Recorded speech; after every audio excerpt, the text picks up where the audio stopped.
minus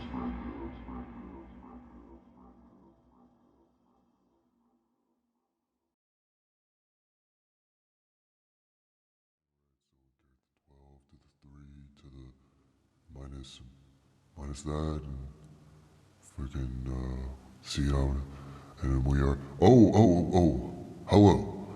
Yeah, it's me again, the Augury House, and you're listening to the Augury House Radio.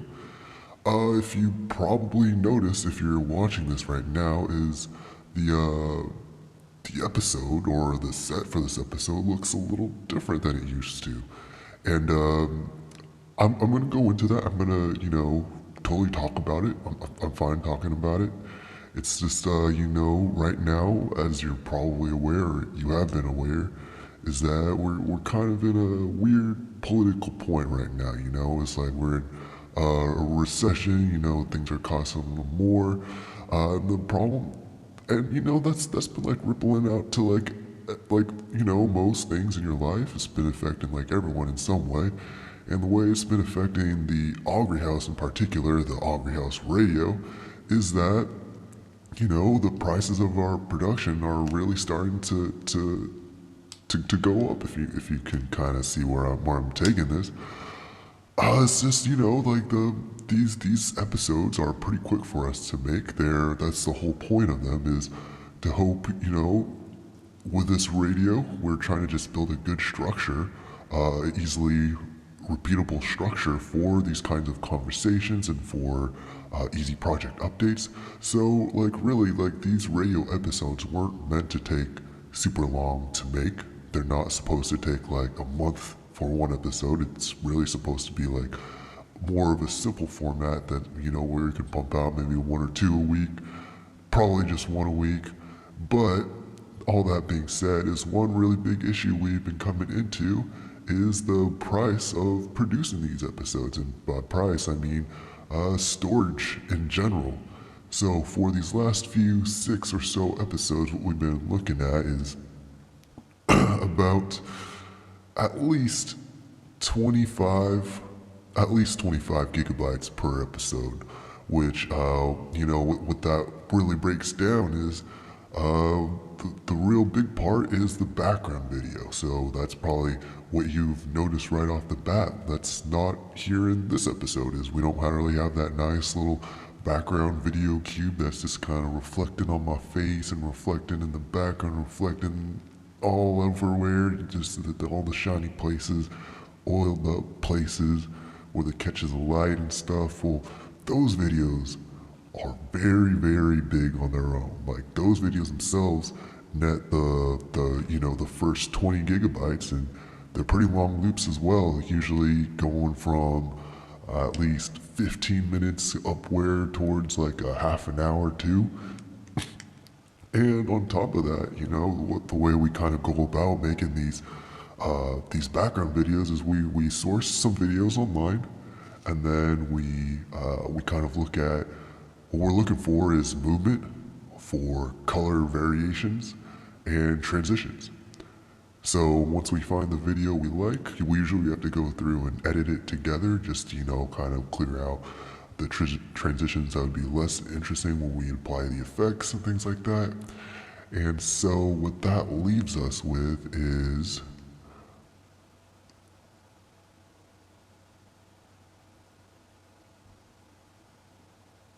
oh yeah, and then so then we're just like editing the video and stuff, and then like we also have to go through and we do a lot of color editing before we even apply any effects. So what that'll look like is just bumping the contrast, really making these images very, very vibrant and dramatic. And then after that we add, just like throw on a wave warp, throw on a little this warp, a little twirl thing, a little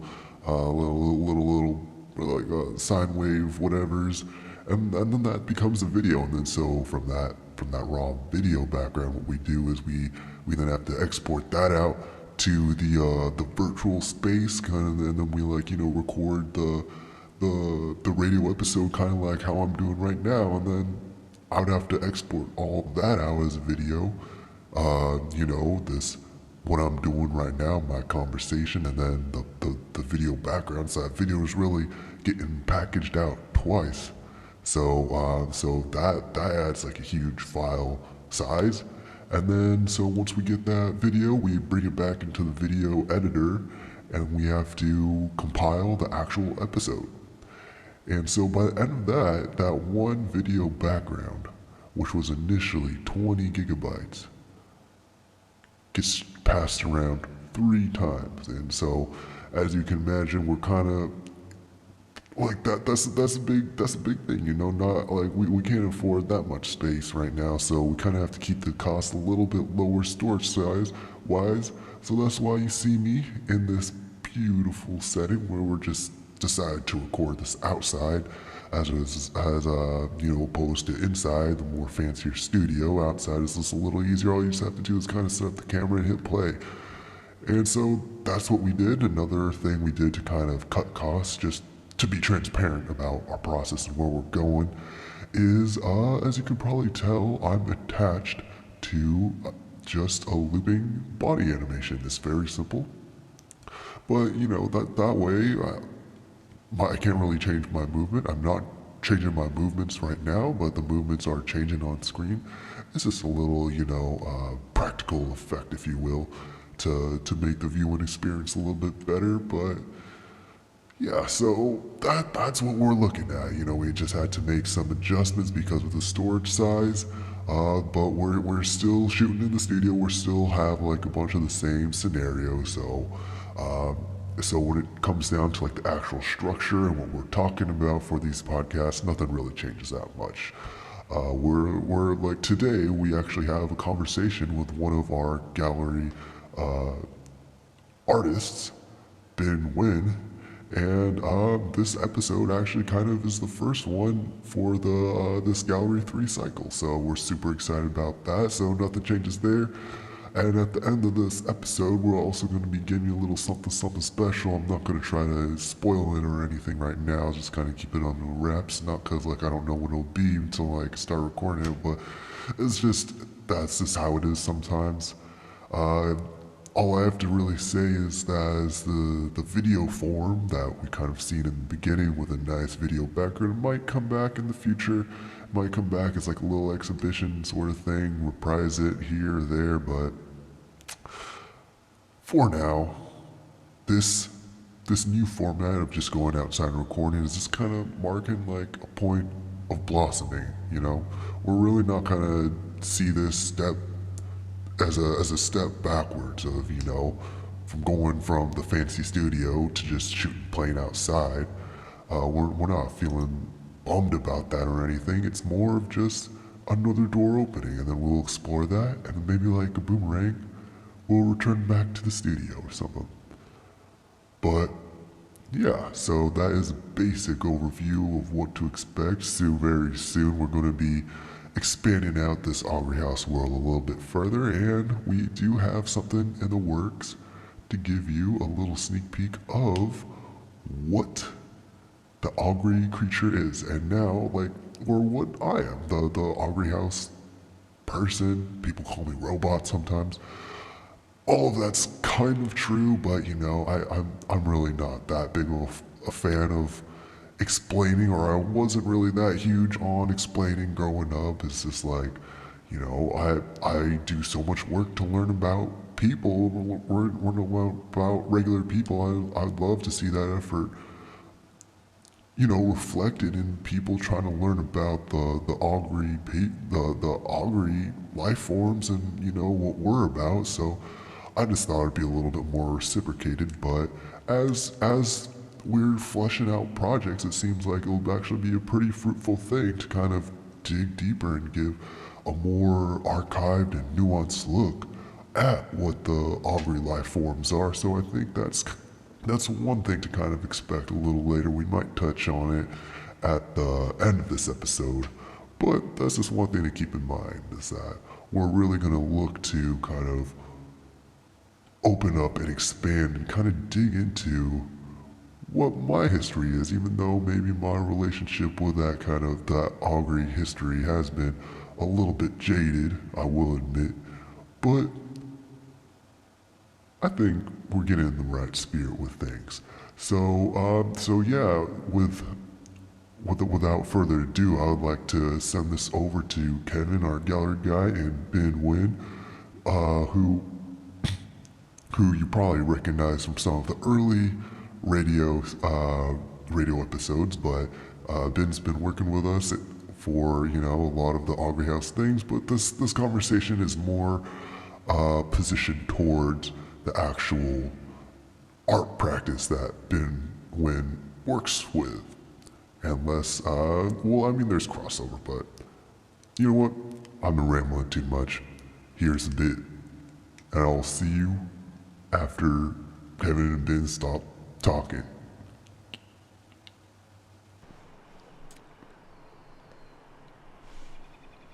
Hey Augury House, it's Kevin, the gallery guy, and today we have a very special guest. We're doing our gallery conversations where we just have, conversations with collaborators of the gallery. So pretty straightforward, and today we have Binh Nguyen with us, who has, you have your work, Retro Gamer, which is a 3-channel video of, was it Need for Speed Underground? Fast and the Furious Tokyo Drift. Fast and the Furious Drift, similar yeah. game from like a similar time, I guess. Yeah, similar vibes. It's great. It's great to be here. It's gonna be fun in like a different spot, getting to talk about some gallery work today. Yeah. And this is also a very special commemorative day in the Augury House world. So as you probably know, if you've seen the early episodes, if not, it's fine. But we like, these conversations are just really free flowing. We just talk about anything pertaining to someone's work or what they're thinking about, the ideas they're going through. And this is really cool because Ben has been, like a big part of Augury House since day one. So, and now we're like getting to talk about what you're thinking about for your work instead of just talking about Augury House stuff. So that's pretty cool. And we have 2 mics, if you haven't noticed. So it's a little bit easier. Yeah, 2 at the same time. It's going through the same little thing that's powering both of them. So we're going to hope that it, keeps its charge. But I'm guessing that, there's 2 double A's in there, 2 mics, 1 double A for each mic. So might go fast, might go slow. We'll see. We'll see how the battery lasts. But, I guess we should stop rambling and kind of get into the meat of it. Yeah, well, quick while we're on that subject, I guess it's like crazy to think that we're powering these like cool, like, high quality, cool mics from AA batteries. Like, that's kind of cool to think about it itself, Yeah. Still AA's. It all comes back to the bunny, the bunny. Yeah. Keeps you going. That's right. And they weren't lying, That's like one of the only honest commercials these days, Like, it's like beating on the drum, the bunny. Yeah, exactly. That's what it's doing right now. Like the little bunnies in the. He's in there like beating on the drum, making the recording go. Yeah. You can't say the same about Pepsi, Like most people who drink Pepsi might not vibing that hard, but yeah. So walk me through your retro gamer. Yeah, so I guess how was a piece created? I guess the idea sort of sprouted when we initially started to get back into playing some retro games with our like handy PCs. We were able to use some software and play some games, emulated games. But yeah, it was one thing was. We talked about how much we like played games growing up. Like, we played so many video games growing up, and then like at this point now, where we do like kind of some Unreal stuff, or we're around that like game zone again.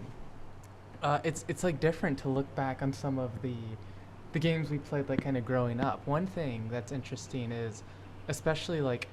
I feel like a lot of the games we played growing up, like we have like a very different insight on them now. One thing that we like really didn't have like back then, where like maybe then it was just something more like, I guess, I don't know. We played them however we played them, and we were like 7 or whatever. But yeah, I think now going back and playing some of those, that's like what sprouted the what do you think? Do you feel like when you go back and play some old games, like for you, like Ratchet and Clank? That's wasn't it Ratchet and Clank? Yeah. But like kind of, uh, like if we're thinking about like those racing games, Yeah. did Need for Speed, did the Fast and Furious, but it's like the funny thing about that is like when you're playing as a kid, you're kind of riding the moment. Yeah, yeah, Like it was yeah. such a huge cultural thing, these tuning up these old Hondas and stuff. Yeah, yeah.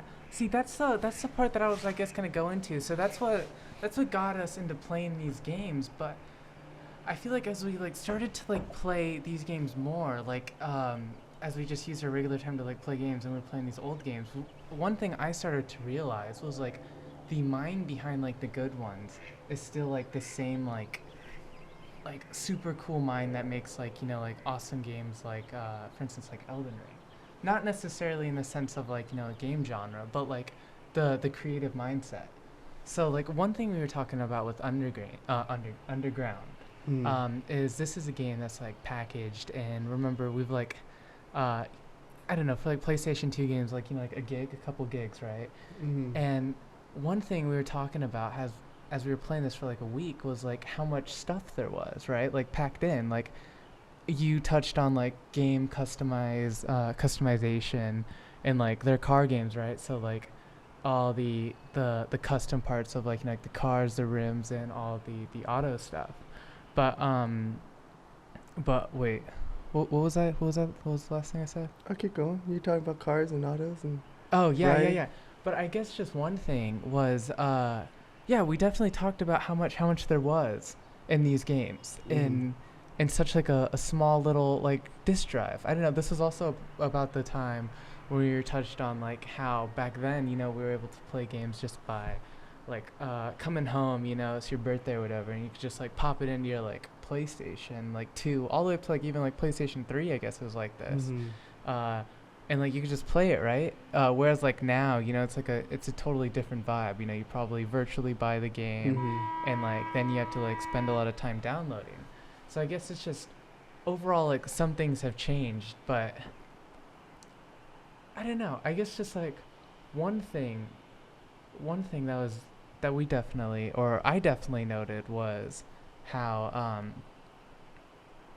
how it just seemed like I don't know, like the game was like really like pushed hard and like I don't know, it was like overall like a super good game, like Mm-hmm.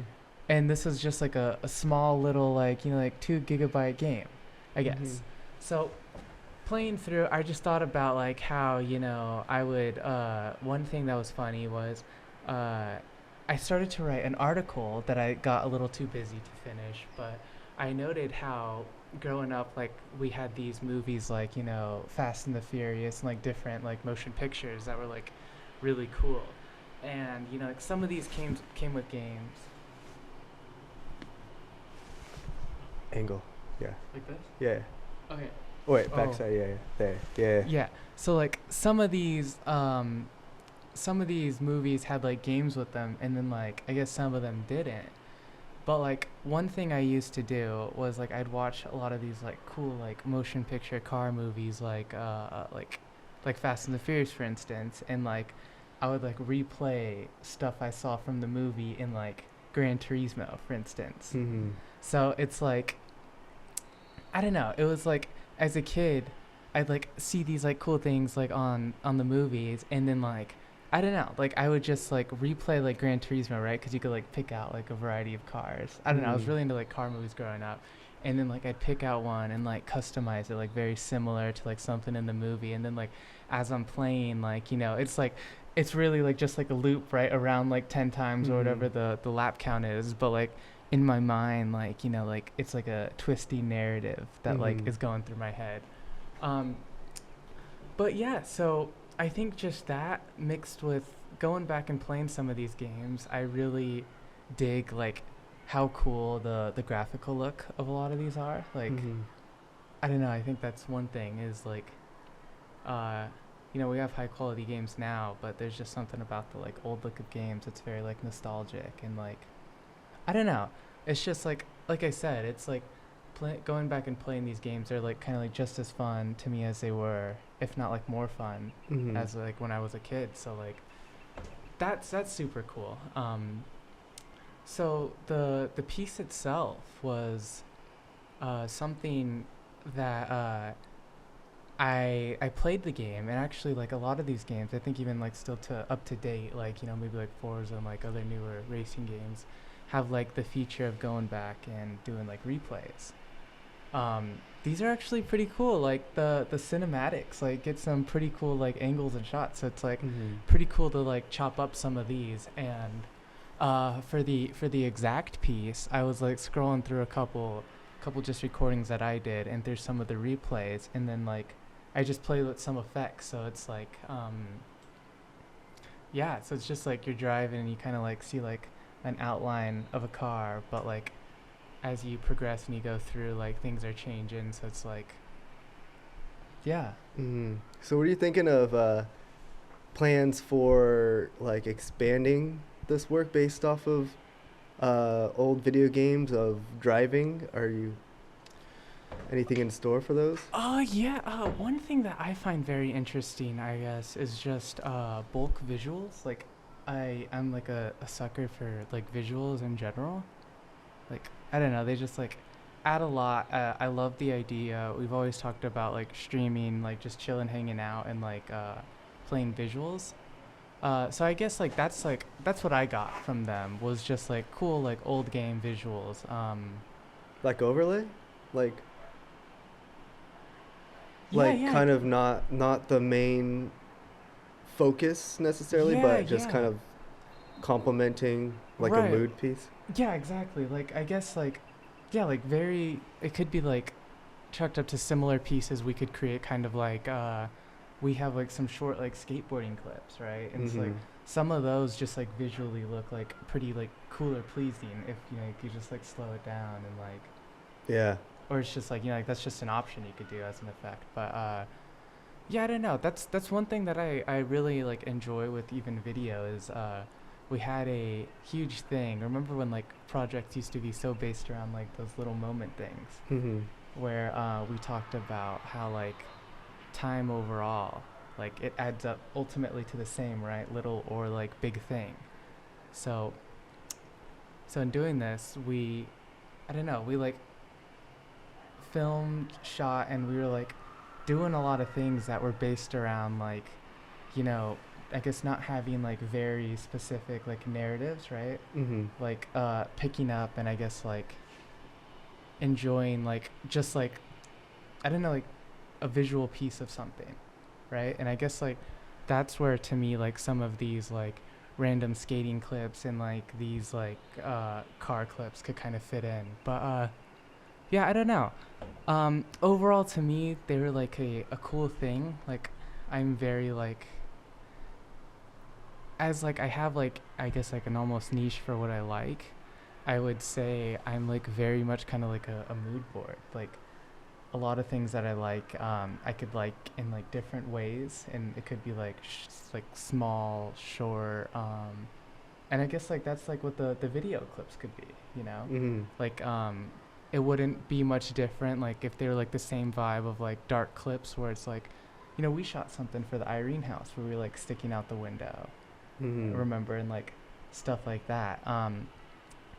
So yeah, I guess it was just like a piece that I thought was like really visually like I was really visually digging it at the time. And like I remember that week like I don't know, I was just like playing like a lot of like random racing games. I think you were in like Vegas for BTS or something. Yeah, yeah. And yeah, yeah, it was like yeah, it was I guess like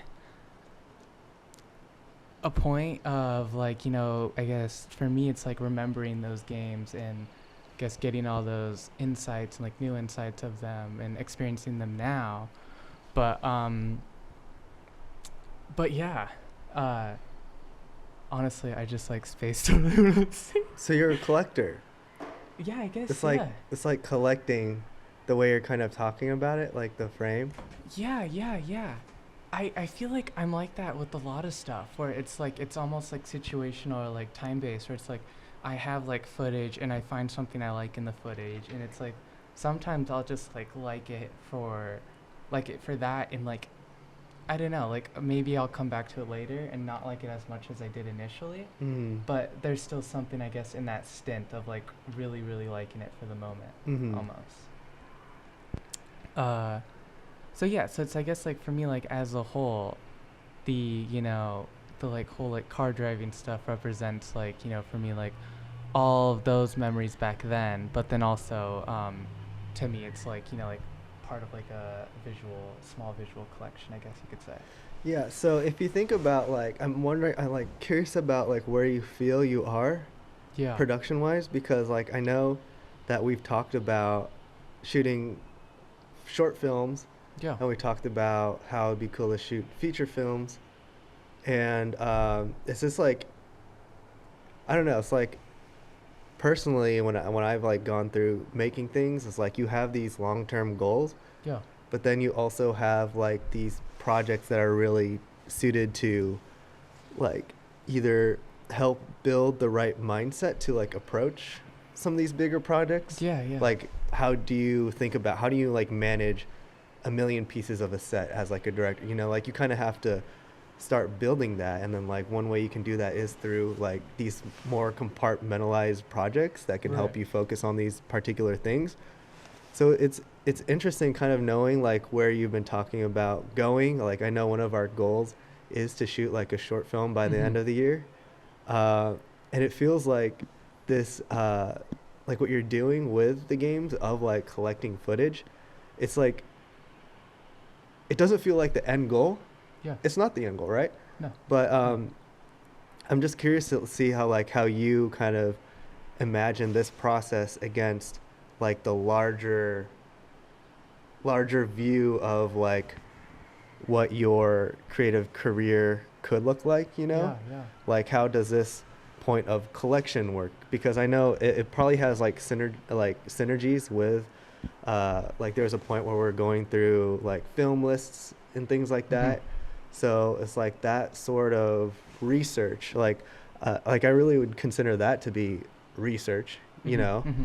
like you're recording things down, you're recording yourself, you're performing in the game, like you Yeah. could be playing the game badly and then that wouldn't have like the same mood or energy as like Right. Right. Right. if you're watching Fast and Furious and then playing Fast and Furious right after, like that, Mm-hmm. like you bring a different performance energy to that. So I'm like, yeah, so just like thinking about how you've been doing acting things, how you're thinking about directing things, how you like shooting things. It's like, how does this one piece kind of slide into this like larger imagined timeline?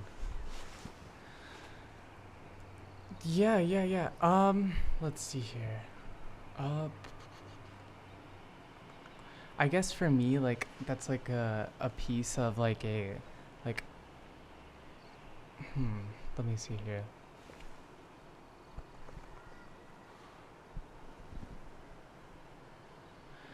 I guess for me, I would say like for me the videos they're like a small stint of like practice for like effects. Overall, I would say to me it's like a I don't know, because I feel like where I've been at like personally is when like I said like I change a lot and like I find interest in things like it's almost like I pick up and like I could write something like small, like a lot of the things that I've been very interested in are like like just simple ideas, like simple shoots. We talk about it all the time. But I guess it would like almost contribute to like ultimately I would like to be able to do something where it's like we could have equipment to be able to like hit out like an overall shoot and then find something that like we grasp onto in the moment and then make something from that. Mm-hmm. So I guess like what the car thing could mean in that sense is like overall like a mood board. I guess like it was something that like interests me then, and like if this was something that would like hit me like overall like, or I don't know. I guess one thing would be like it emotionally like moved me enough to feel like I want to documentate it, you Mhm. know. So I guess like an overall like film narrative sense, or like in like that sense of writing film, yeah, I guess just overall small things, if that kind of makes sense or kind of connects. Yeah, yeah, yeah, yeah. I mean, I feel like that makes sense for like the way we've been approaching a lot of things. Yeah. Is like we have been going through like a very widespread approach. We like to make like we've been making like a lot of small brushstrokes instead of like huge, incorporated things. We've done a lot of more like small, like tending to small gardens in that kind of Yeah, yeah. regard. And I feel like that makes a lot of sense because like the films we've been watching, the ways we've been thinking about films, and the way we've been like trying to improve like during shoots, during improv, during segments, is to kind of go towards like a more intuitive, in the moment sort of deal. Yeah, yeah, I mean, yeah. like we've already made improvements in that sense. Like, for example, if we were to like record this, like a conversation like this earlier on, like we would already be on like take 6. Like Yeah, how many yeah. takes do we do for like the first radio segment, or Right, like the right, first right. segments that weren't even the radio, that were just like practice sessions for the radio. Like we had like 12 takes on some of those things, and Yeah, we yeah. were just like stumbling, couldn't really find the rhythm. And then like that's the same exact thing with the shoots. Like the first shoots that we tried were uh, like pretty not too hot, because like we didn't even know what to look for. We were just kind of standing in a place with a camera, but like through these really like short and quick projects where we can quickly document and kind of collect what we like and like what we're looking for, even if we don't really understand how to articulate why it's working for us. Right. It's just like having that record seems to be like really really Mhm. helpful in going for that more like um, intuitive goal of just being able to walk into a place with the equipment, like kind of what you said, Right. and just start shooting things, and then picking up on whatever's happening in the room, and kind of going with that, letting the trajectory of whatever we're doing kind of just flow with the Yeah. current situation. That's kind of the fun part. I know like one of the things that we've been talking about earlier that I kind of learned from like one of the film classes is that if you can like set up a camera anywhere, and if you just wait long enough, something will happen. Yeah, yeah, yeah. And I think that's like kind of like if you position it like that, it really makes sense in like the long scheme of what we're doing, although it does seem like really small brush points Yeah. that are sometimes so unconnected. If you can like frame it within the lines of this film trajectory and like this intuitive working style that we're going for, then it's funny because like these small clips that we're collecting Right. feel less random, Mhm. and like instead very meticulous. Yeah. Yeah. Like it's very very specific what these things are and like what we're doing. But it's like um, that might also be one of the advantages of it, is that at first they appear as like a very amateurist one Right. shot thing that doesn't really mean anything. Mhm. But it's like I feel like the perspective of zooming out is like really important in this Yeah, in yeah, this yeah. body of what you're doing. Yeah, yeah, totally, totally. Um, I guess like from always, one thing it seems like we've always tried to do with like film is like not let those things like or I don't know, just like not let some things that we like can't worry about, derail us. Like one thing is like for instance like acting, like like I've done lessons, I don't know if you have, and Mm. like I'm like terrible, and it's just like, and that's like fine. We're not like, like actors.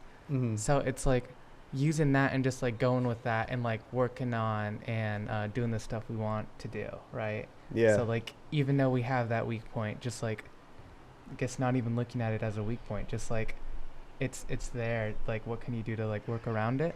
Mm-hmm. Essentially, like what can we like like still do? And yeah, I don't know. I feel like that's been nice with like all of our shoots is that we don't get like hung up. It's like quantity, and it's just like, yeah, like always improving. Mm-hmm. So what can we expect next from like your video work in like both, you know, in real life shoots and like these game shoots?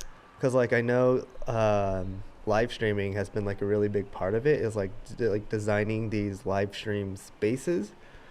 So I'm kind of like curious how that kind of what you have in mind for these live streams, and how this project will like inevitably like ripple out from here.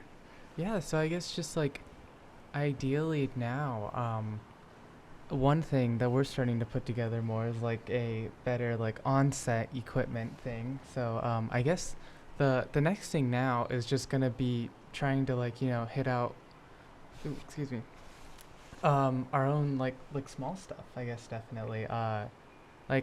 Near future.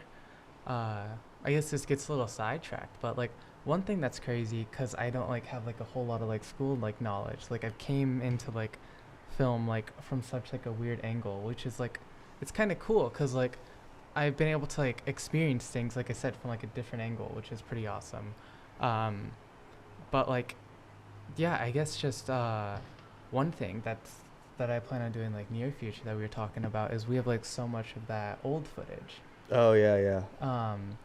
And it's crazy when we go back when we were talking about that footage because we like go back at it and it's like, man, we thought that footage was like so bad at the time. Yeah, yeah, And we really then- did. Yeah. And going back, you know, it's a lot of stuff that you know we liked, a lot of stuff that was pretty cool. Like it was actually Mhm. really surprising how much we were able to do.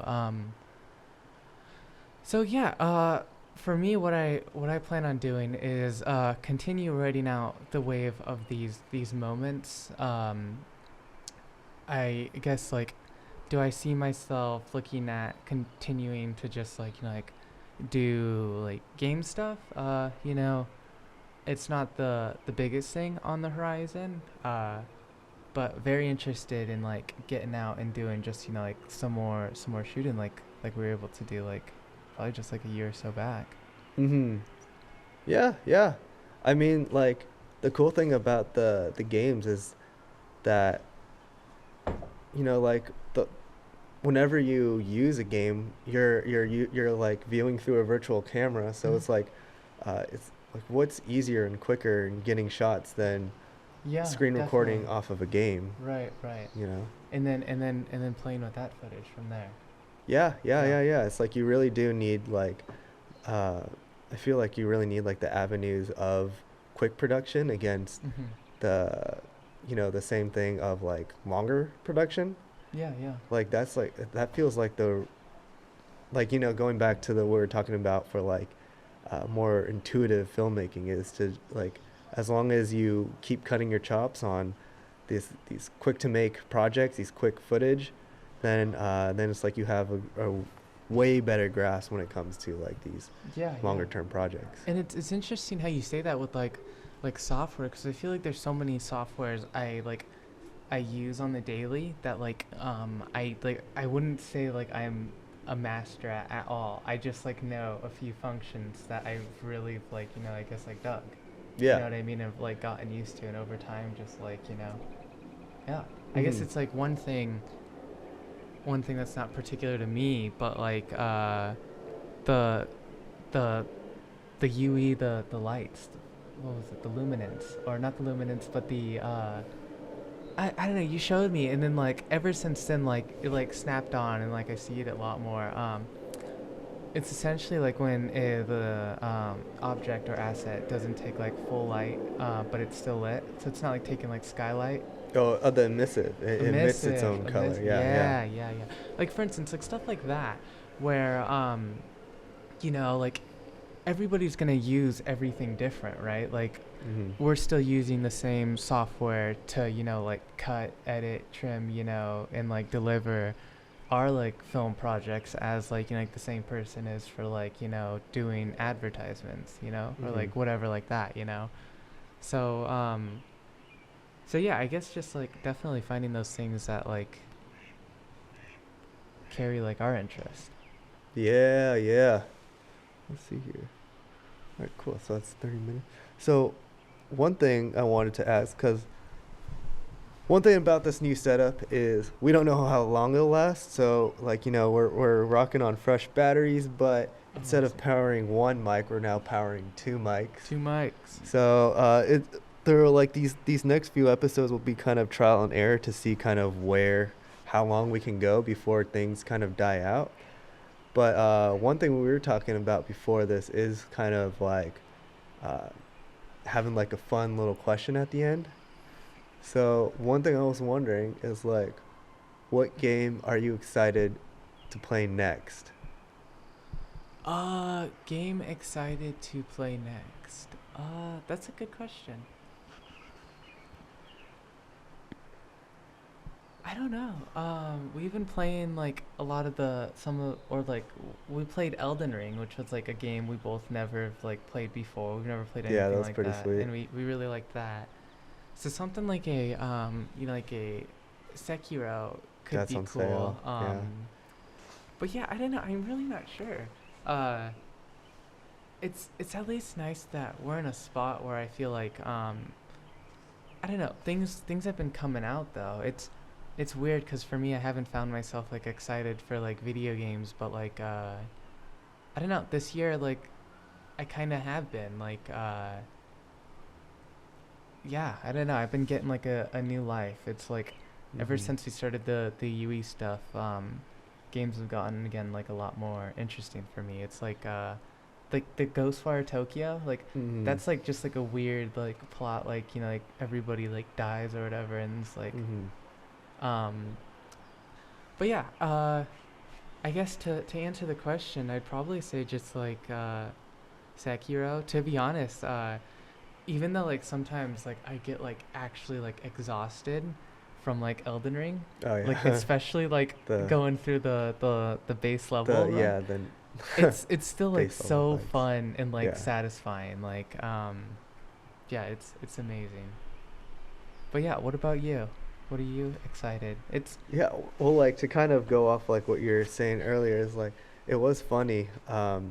Like we've always been like playing video games yeah, just to like wind down at the end of the day. But yep, like uh, there was like a point where we were like playing a lot of the same games, yeah, yeah, and then it came to a point like, shit, maybe we should like really start branching out to a bunch of yeah, different things now yeah, that we're like starting to get a grasp of like understanding the capabilities of Unreal Engine, like what it can do. Like I feel like we've talked about this before, where you eventually, when you're like learning something, you hit that threshold of mm-hmm, knowledge where you're just like, oh shit, like that's what it would take to be yeah, like a pro at this, yeah, and yeah, this is where I'm at. Like so, like when you start off at first, sometimes it's just like so much technical know-how that you don't really see like the ceiling, but it's like once we hit that with Unreal, like we started to see games a lot differently, and like one of the big things was starting to view like these levels as like sets. yeah, yeah, So that was like a um, pretty big moment. But it's like like you could have told us that like games as sets, games as whatever, yeah, but I think it really took being in the right moment, being in the of rocking the same few games for a while, of learning Unreal, and really understanding like why it matters to study these games, and then to eventually go back like how we did to like the retro emulators. I think it really took like learning it for ourselves rather yeah, than because like we've all known that like games can do like crazy story things, can do right, cool cinematic things, but having that, but learning that like within the context of what we're already doing and what we're already trying to build and what we're already working at, like I feel like we came to internalize yeah, like the game, how the game intersects like the narrative, and how we can bring that over to film ideas, how those things cross over and how that crosses over to our own work, like right. Like kind of I guess touching back again on video. I don't know how much battery you have, Oh, we're but good. uh, we talked about how like we definitely notice the weaknesses, and we try not to let those like distract us. It's like the same thing with like UE. It's like we're finding that it's like a game. We still definitely, I guess, like notice what we get out of it, which is Mm-hmm. like, we obviously, just as you were saying, like took some time, but then like, you start to notice like, whoa, so it's like I could just like test an anamorphic lens on here now, apparently. Yeah, yeah. Like, Well, I think a lot about like our early shoots, like uh like like I don't know. I've taken like film classes at the university level where they have like, a very good breakdown of what to do for certain shoots, how yeah, to maneuver this, how to maneuver that. But I think I learned the most from the long from like the long shoot essentially. yeah, From how like 3 years ago we were doing video shoots, but we didn't really pay attention to the time of day. We didn't really know how to work the lens. We didn't know how to do this. We didn't know how to do that. But slowly as we build, we kind of have like a really, really good grasp of why you would do these certain things because like we learned firsthand. yeah, Like now we're wiping the cards before the shoot, before every shoot. Like I knew that was like always a good idea, yeah, but from all the times that we've been doing quick shoots and stuff like that, where right, sometimes we're like, all right, maybe skip backing this up this time. yeah, Like you really learn firsthand when you lose like 2 hours of footage. Like right, shoot, but but it's like all that knowledge is already there. But now like we're at a point where a bunch of the places like we were making huge errors, like it's really not that big of a deal anymore. yeah, Like where it's a lot easier to kind of like pinpoint a time, like a very specific time where like we didn't know to like yeah, yeah, not severely underexpose something. right, right, yeah. Yeah, it's just like time going back, and I don't know, because like one thing that's again interesting is just the fact that it's always unique, and like it doesn't necessarily mean it's good or like amazing every time. Like, every single shoot, like have we been sure to like, sit down and edit and like color grade it together and like, like ensure like that's like, maybe not, but we did get, our own things, out Mm-hmm. of it, right? Um so yeah. Yeah, like who knows? It might have been better if we were just Yeah. diligent in the beginning, but I feel like now it's like just a much more holistic Right, view right. of like the production process because now Yeah. for like all like literally all the things, clappers, all the stuff, like we can pinpoint exact moments Mhm, mhm. where we should have followed protocol. Yeah, yeah, But yeah. now but it's totally fine because the like those shoots were very low stakes. Yep. They were early Augury House and before, so so like no harm no foul. And if anything, we have like this crazy archive of all these of the mistakes like as they're Yeah, happening. yeah. So like that was like a really really cool find. And now like we get to see like all the approaches we took because like there are some shoots where we just vamped like one move across different angles, uh, and like that really helped in like the performance aspect of moving the camera with a subject and trying to get that timing down.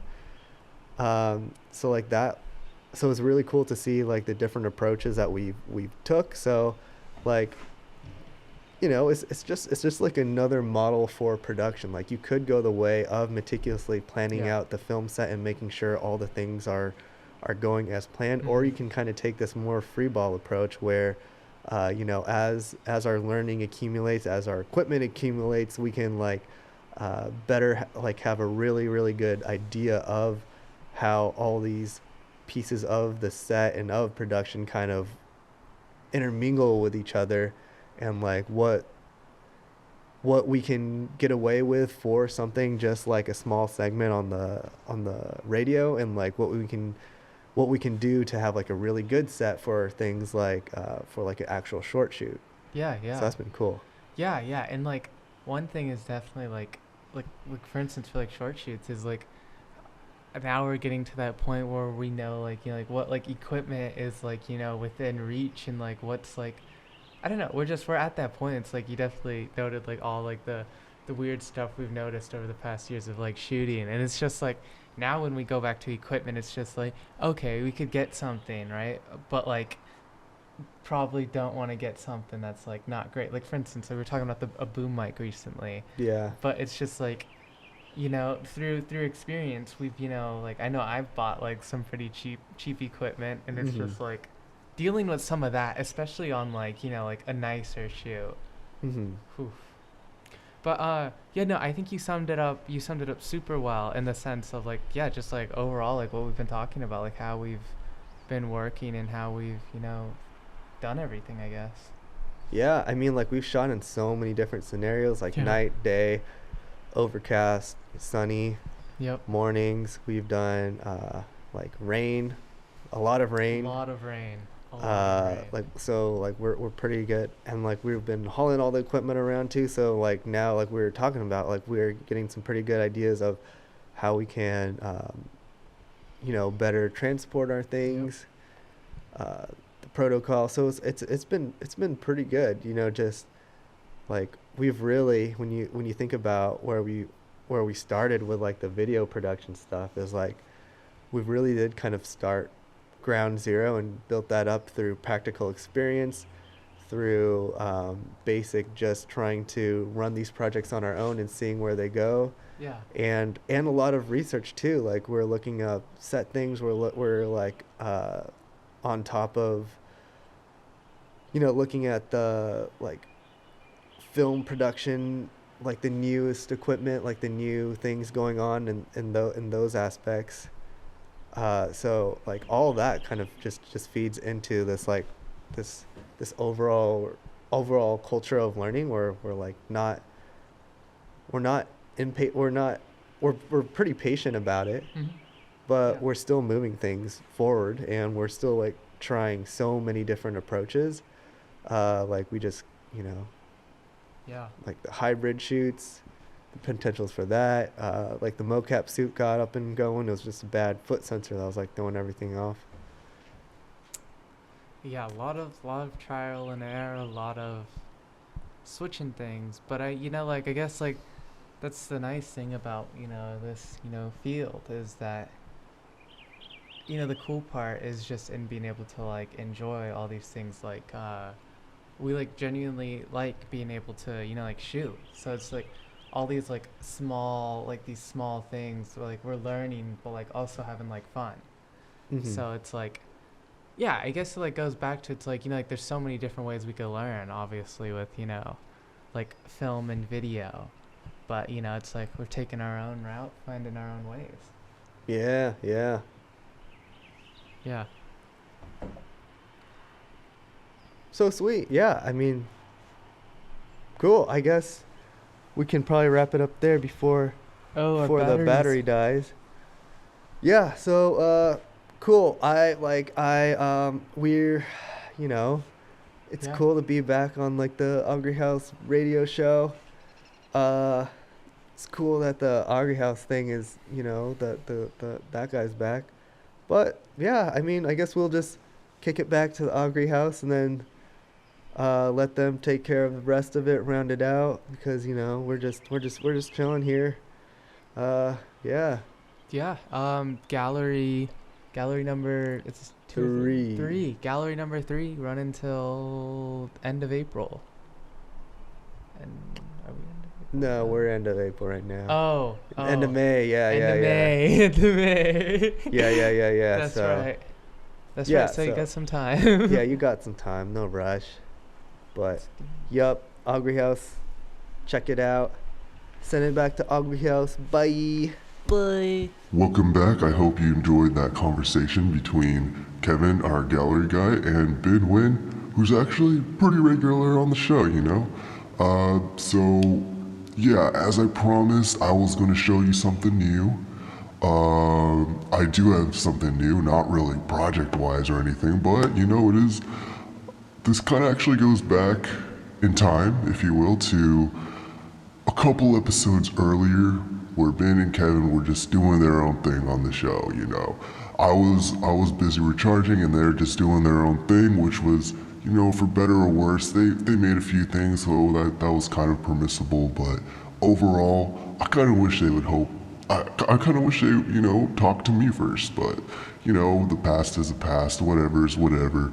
But so to kind of help me out going forward in case I ever need a recharge or, you know, in case something goes out, I have an appointment to do or something I forgot overlooked, I thought I'd bring an assistant on. And so the assistant I chose is not a regular person, of course. I chose an Augury life form like myself because, you know, why not?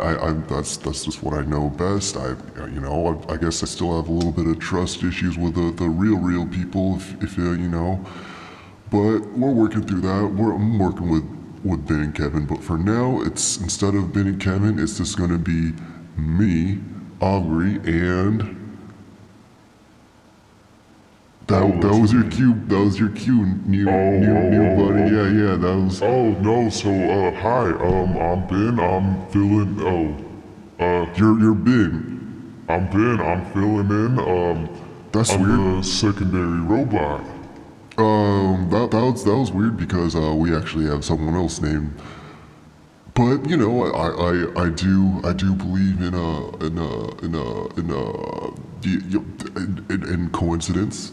I do believe in coincidence. You know. Yeah, see, you know, like, we could, you know, share the same name, but, I'm not, like, you know, a human like that, so you don't gotta worry about, you know, for instance, like, if you ask me to get you a sandwich, you know, I just get you the sandwich. I wouldn't, you know, like, stop, you know, many routes on the way there like a human might, you know, and, you know, maybe a human might, like, order his own sandwich there too, you know. See, I wouldn't do that. I would just, you know, like, get you your own sandwich, you know. Does that make sense? Yeah. I'm thinking I'm following. Yeah, so it's just yeah. saying.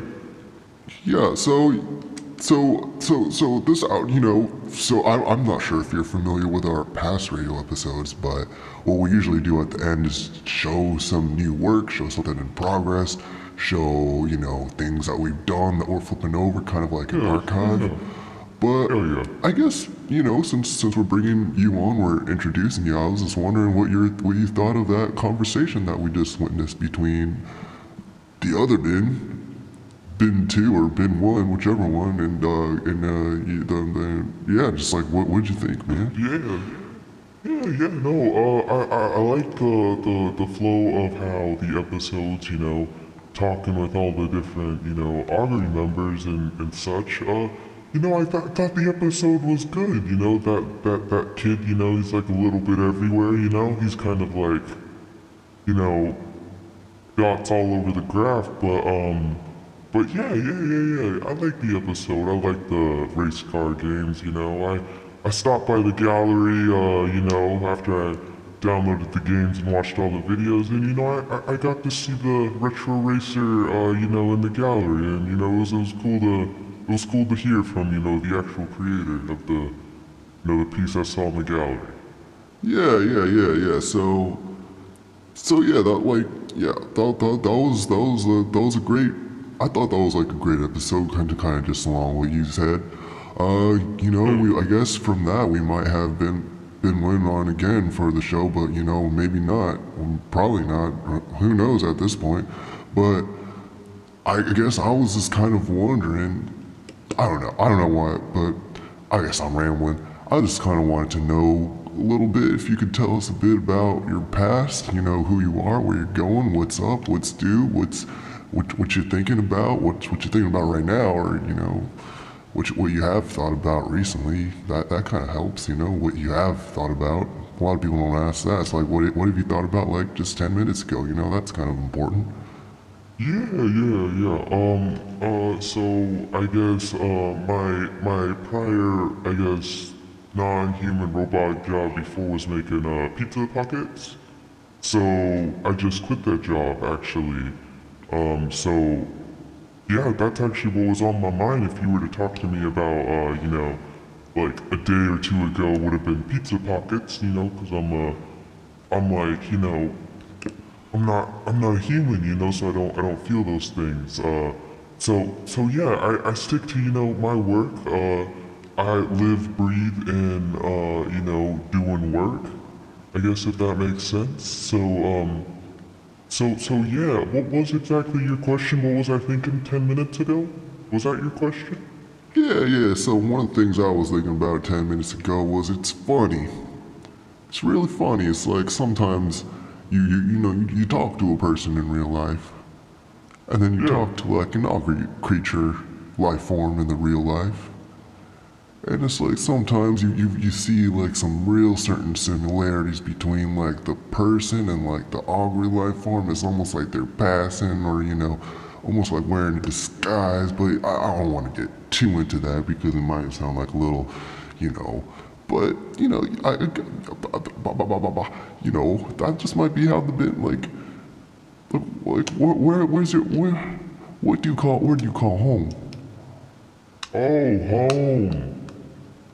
Yeah, home. Okay, so I live in I'm a part of a shelf and the third shelf of a bigger shelf system in a storage unit. So it's pretty dark. Where I live, there's actually the person who owns the storage unit. He would actually come and he turns on the lights every now and then. But other than that, where I live is like in a desk, so it's always dark, So I get used to being in the dark a lot. My eyes get used to adapting to the nighttime. I guess if that makes sense. Wait a minute. So yeah. Would you say that you're under the desk currently as you're talking to me right now? Oh yeah, all the time. All the In, time? out, under the desk. Yes. Even... Okay. Well.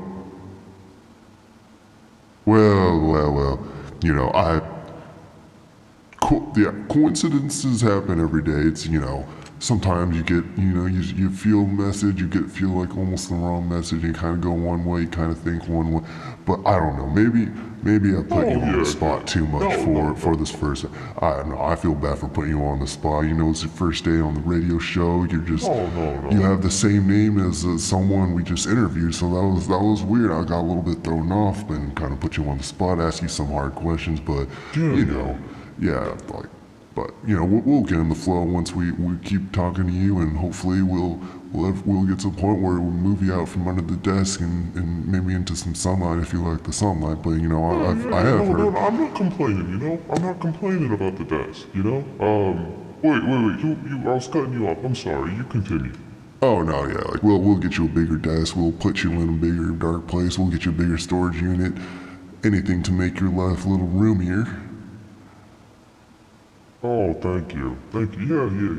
Yeah, it's, a little, bad being in the desk and, being in the dark, but when you're like me, you learn to, take what you got, and go from there, I took what I got and I developed on, all the things I could and, here I am, got a, cool opportunity and I'm just super excited that, I saw the episodes with, Ben and Kevin, and like, I thought during that too that it's just like, is this okay? Like, where's the regular Goldhead dude? You know what I'm saying? So I guess it's just like super weird with the coincidences and such, but yeah, I guess I'm just, here to say that like I'm excited to, be here, no matter where I live and where I'm at, and how much space is above my head before it hits wood, I'm just like excited to be here, and yeah, I'm not gonna be like them, Well, that's beautiful. that's elegant, and I love it. And you know what? Like, I already feel bad for kind of get you mixed up. Kind of read the situation a little weird, but you know, I kind of just don't want to put you on the spot any further. So I feel like now would be a good time to kind of, you know, wrap this segment up. And you know, I was gonna say that for a future episode where we can expect to see you again would be the intro of the next episode, where we'll be talking to, instead of just being Augury by himself, it'll just be, you know, Augury and Ben, I guess. And you know, we'll just kind of continue things how they've always been. So we'll do some calls, we'll do some we'll do some project updates together, but yeah, that's what you can expect. The dual tag team of Augury and Ben. And with that, do you have any parting words? Maybe you can close the segment off, Mr. Ben. Yeah, we have a great episode for you guys here in episode 7. You know, Mr. Augury said, we're talking to Ben, the other, one of the guests in the gallery today, or for the month, still seeable via the Augury House game. And for everybody, you know, I guess from me, hi, you know, like, again, my name is Ben, and, you know, I'm gonna be tag teaming this with, you know, Mr. Augury House himself. So, you guys will be seeing me a lot more in, you know, like, the next few episodes, like he said. But, you know, without further, you know, I think it's, you know, about time to, you know, fare everyone a, you know, farewell.